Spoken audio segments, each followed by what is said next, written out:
feel like I talk to you more than anybody now. right? We do this. What's this, like third time in since January? Yeah, pretty much. It's okay. That's all right. Yeah, it's all good.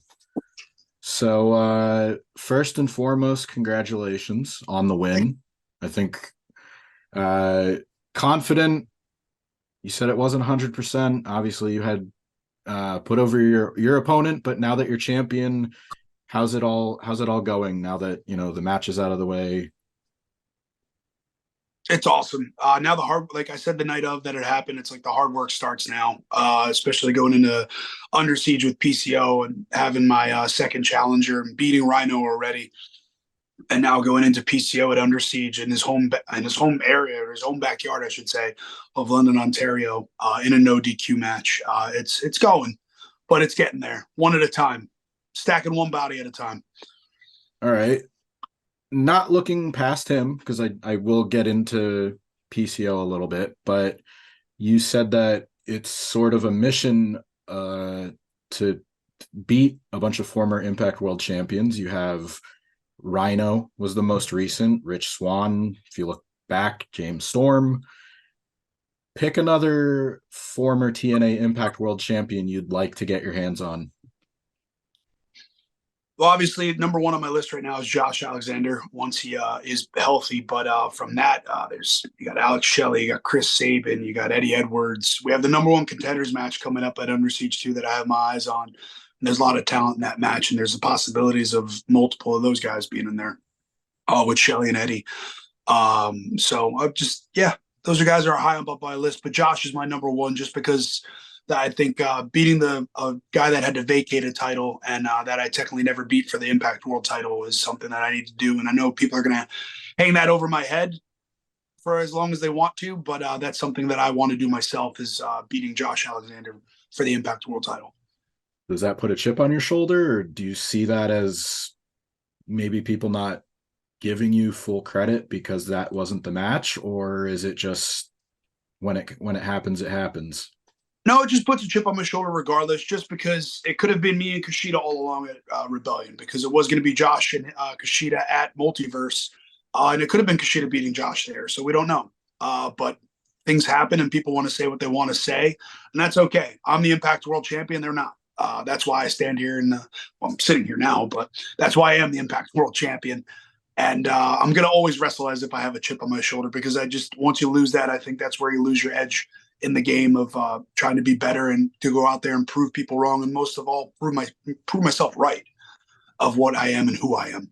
Yeah, I ask because you've seen it not just in wrestling but all sports. There's always like, oh well, you didn't do this, you didn't do that, and I think most of the time it's really unfair because it's not usually up to the person that did benefit. In your case, you did win the title. It's out of your hands, it's out of their hands. So I think most cases it's unfair. Yeah, and that's the one thing too you got to realize, especially in the world of professional wrestling or any sport. It's you can control only what you can. Things are going to happen that we can't, but the best as we can do is we keep our head down, keep grinding, and hopefully good things pay off. And with my story and where I've been for the past 2 years of stepping foot in Impact Wrestling and building my brand and getting my name out of who I am as Steve Maclin, and people getting on to have the eyes on, and now the Impact World title adds a little bit more to that. And then we're just building with going on the road now internationally, going to Wagga Wagga out in Australia. We have Against All Odds coming up after Under Siege in Columbus, Ohio. We're back in Chicago. We're back in Windsor for Slam. Just we're everywhere. And that's the good thing with Impact Wrestling is we're building this brand even more since COVID opened up and that whole era has ended. And now we're just trying to get back to where we used to be and building it even better. And that's what I try to put a chip on my shoulder as well on for, is making the Impact brand just as good as, if not better than what it was. Multiverse in Philadelphia. I think Yep. there's an Atlanta date, I think, somewhere in between there. Yeah. So we're So everywhere. impacts everywhere. Seems like getting comfortable in Canada, but still going all over the continent. So Mhm. plenty of places to see you guys.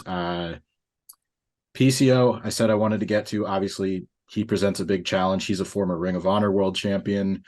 I talked to him about a week or so ago, and one of the things that he said about this match in particular was beating you, winning the title only adds to his legacy.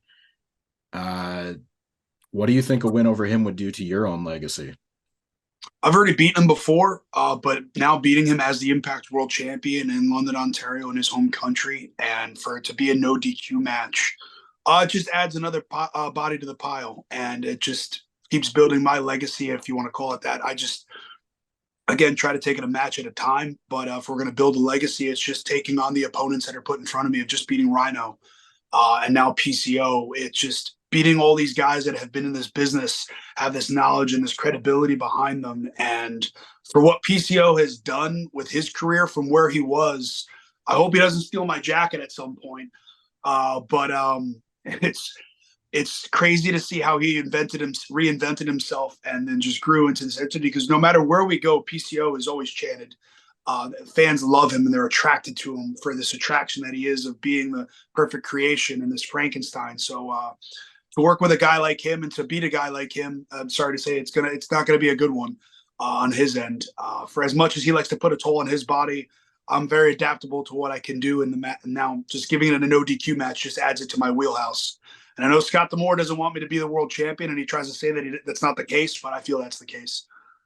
You better watch. You mentioned jacket. One of the things he did talk about when he was Jean-Pierre Lafitte, he said one of his favorite things he did was steal Bret Hart's jacket. So Yeah. you better watch. Yeah, we'll watch out.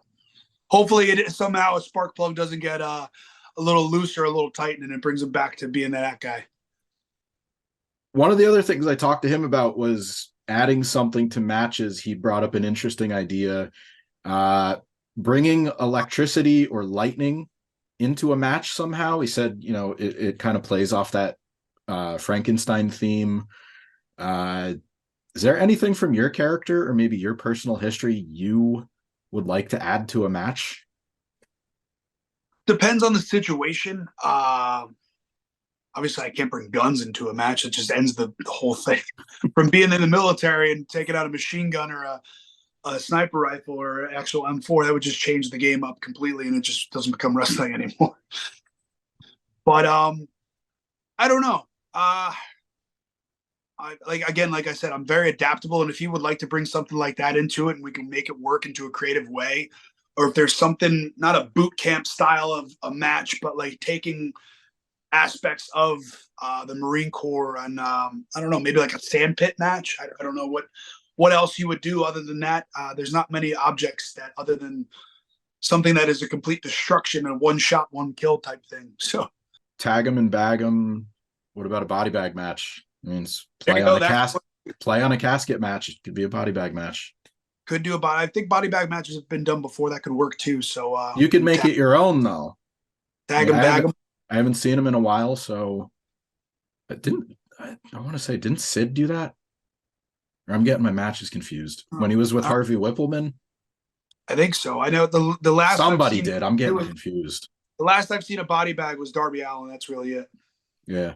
All right. Well, I won't take that as fact, but I just talked to Downtown Bruno, Harvey, not too long ago, and he was telling me the background behind why he became a doctor in the first place. And he said it was Sid's idea, where he was yelling, like, put him in a body bag or whatever he was yelling, and like he would have the stethoscope and like go check on the guy. So like maybe that's, I don't know, maybe that's why it's coming to me. I'm not sure. Played into it. That's good though. Yeah. All right. Last time we talked, we were talking about movies a little bit. Have you seen John Wick 4 yet? Yes. Okay. So damn good.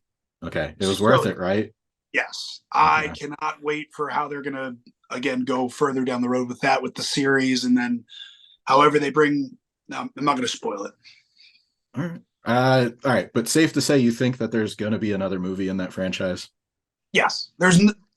For all these Fast and Furious movies that are just, I could watch John Wick's all day, any day.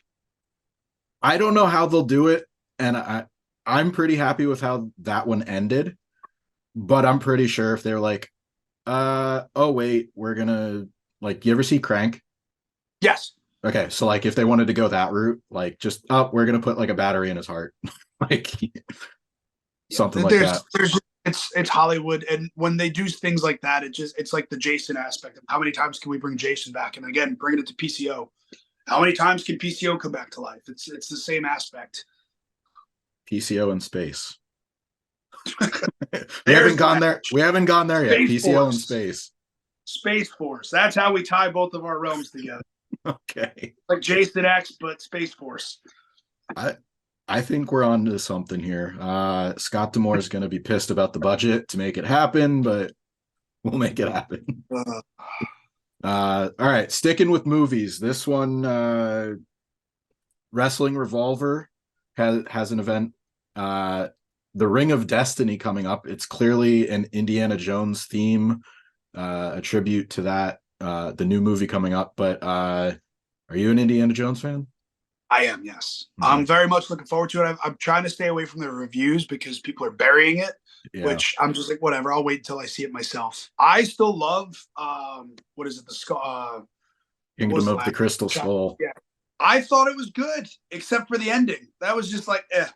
But like the whole build up in the sun with Shia LaBeouf there, like I was okay, cool, we're on to something. And then, but we'll see how it goes. I love anything Indiana Jones. Hopefully they have a short round reunion in there somewhere. Probably not though. I haven't heard like anything about that, but like you kind of hope it happens somehow. Have some type of callback or I don't know, something.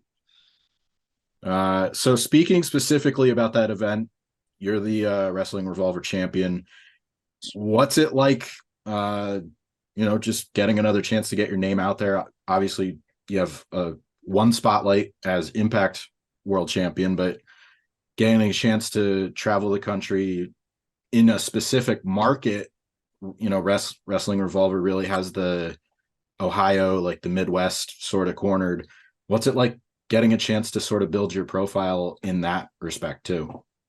It's awesome. From the Dayton shows and then even in Iowa, and now they got a show coming up in Texas in July, and they're just starting to get out there. And Pro Wrestling Revolver lives on for our generation, by our generation, and it's just a great independent company. And it doesn't feel like an independent company because they're so professional with their production style, their setup, the crowds that they draw. It's just insane for the amount of people, and the fans that are there are just, they love pro wrestling, and it's just a cool thing to be a part of, and especially to represent them as their world champion. It's a lot of fun, and I got me and Jake Christer coming up at the Ring of Destiny, which I'm looking forward to because he's a hometown guy, so the crowd should be pretty hot for that one. And he's a guy that I've been watching for a long time that I would like to work with, even when I step in the door at Revolver. That's a guy I've been wanting to work with, so I'm very much looking forward to that match. All right. Anything else you want to cover before we get out of here? I know, Under Siege is coming up Friday. It's May 26th. And then we just talked a little bit about Ring of Destiny, but anything, final thoughts on the PCO match or anything else you want to cover? No, I'm just very much looking forward to myself in PCO in a no DQ match, especially that it's on my birthday. So it'd be fun to beat the French Canadian in his home country on my birthday, which would be a lot cooler. And then I'm just looking forward to it. All right. Happy early birthday and best of luck this weekend. Appreciate it. Thanks, Bill.